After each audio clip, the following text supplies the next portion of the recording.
Work, and the reason why specifically we heal our dating drama, because if you've been following my work, you'll probably know that, you know, it is going to take effort and it is going to take some work on your part to really figure out where this came from and to heal that.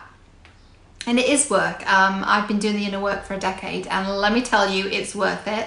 And let me also tell you, it is work. Knowing that it's really, really tough, why would you go ahead and do it? I remember when I was in it, when I was 24, 10 exact years ago, I remember thinking, you know, I'm just not going to get through this. Like, this is something I'm always going to struggle with. I'm always going to be completely fucked up in relationships, and it's always going to be something that takes up like 90 to 95% of my brain power, like every hour of every day.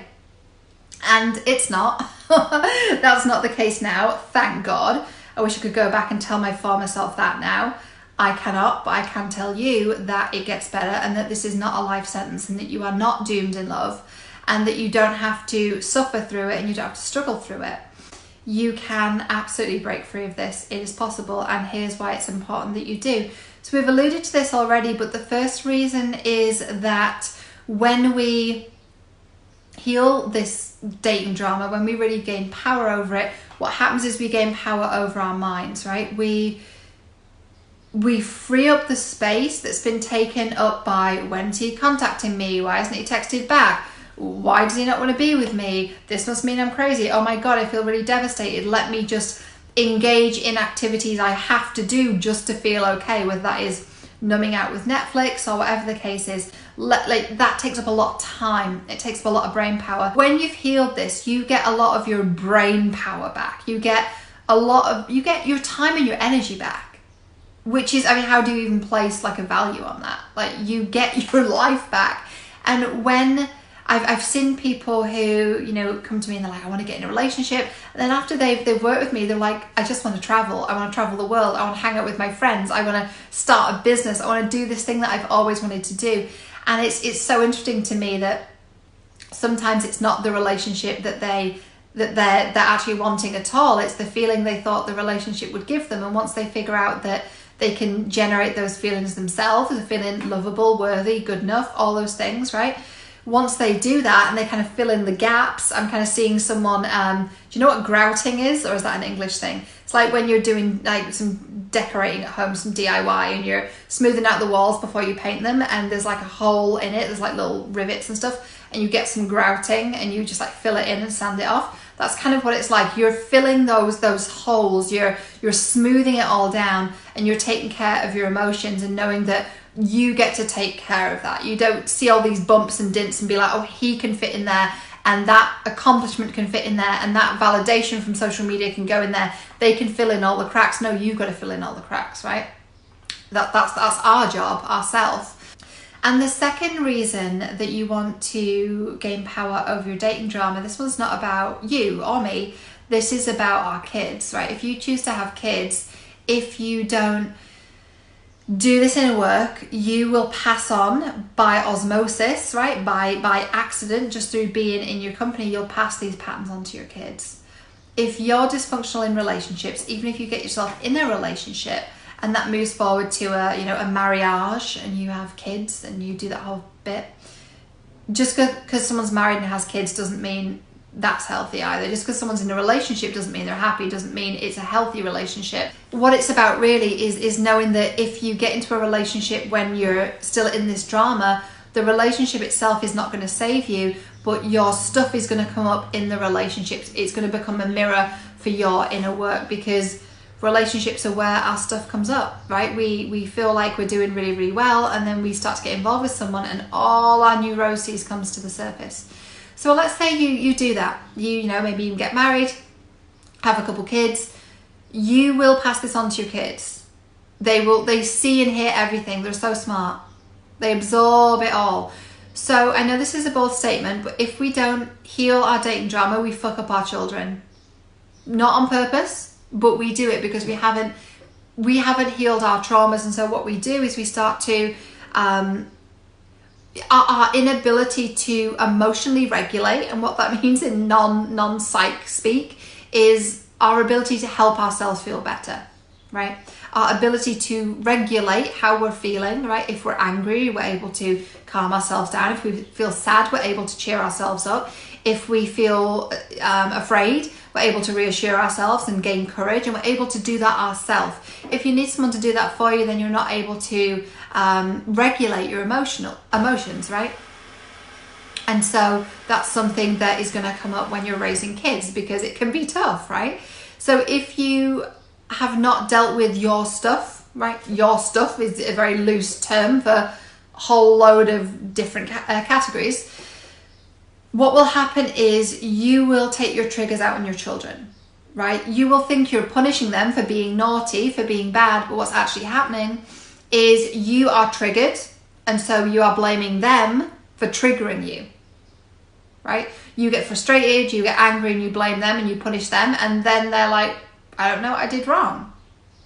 And they might not consciously think that, but subconsciously they start to go through this process of, the person who is entrusted with my care is punishing me, so I must be bad, I must be wrong, I must have done something wrong, I must be bad, I must be fundamentally flawed, I'm not lovable. It builds up this whole thing. How different is it when we're able to really look at our own stuff and be present with it and be able to move through it without taking it out on anyone. So, second point, if we don't do this work, we fuck up our kids. And the third thing, and this is a little bit more hopeful, and this is really why we're doing this work. The third thing is that when we've gained power over our dating drama and really gained control over our emotions and our inner world, right? When we've done that, we create a very different reality for ourselves and the people around us and the people that come after us. I recently met an incredible young person, and I know her mum quite well. Her mum is a professional yoga instructor, and her mum is very much someone that's done the work, someone that's very, very conscious, very intuitive, very much self-aware, and regulates her own emotions really well. Just a really balanced, emotionally healthy, really awesome person. And I met her daughter, and we went out for a walk together. And we were chatting, and it was like talking to someone my age. It's like she was on my level, and she was talking about some of her plans at college. And I said, I hope you don't mind me asking, how old are you? And she said 17. You're 17. I was really taken aback by it, because I thought, wow, this is what it looks like when someone is raised by a conscious parent. And I think there's a book called Conscious Parenting. There might be. There's lots of books in it. But it was really amazing to me to see in real life what it looks like when someone has been raised by a very self-aware, emotionally healthy person. And this is possible for your kids as well. The opposite is also true, right? If we don't fix it, then they'll turn out like us, and they'll have to go through loads of therapy, and we don't want that.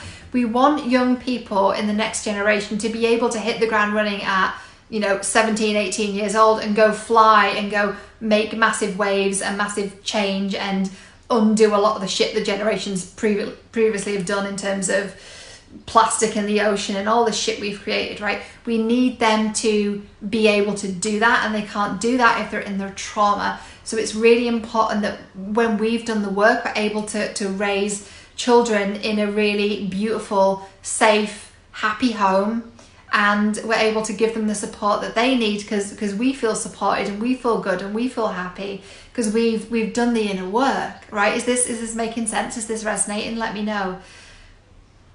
So that's why we do it. We do it to gain power over our own minds and gain back that space that's taken up with being completely consumed with dating drama. The second thing is, if we don't do it, we fuck up our kids. We fuck up the next generation. And the third thing is, when we're emotionally healthy, when we've gained power over our dating drama, the next generation, the kids that we raise, are the next level versions of us, right? They're the next wave of people coming here to Earth and doing really beautiful work.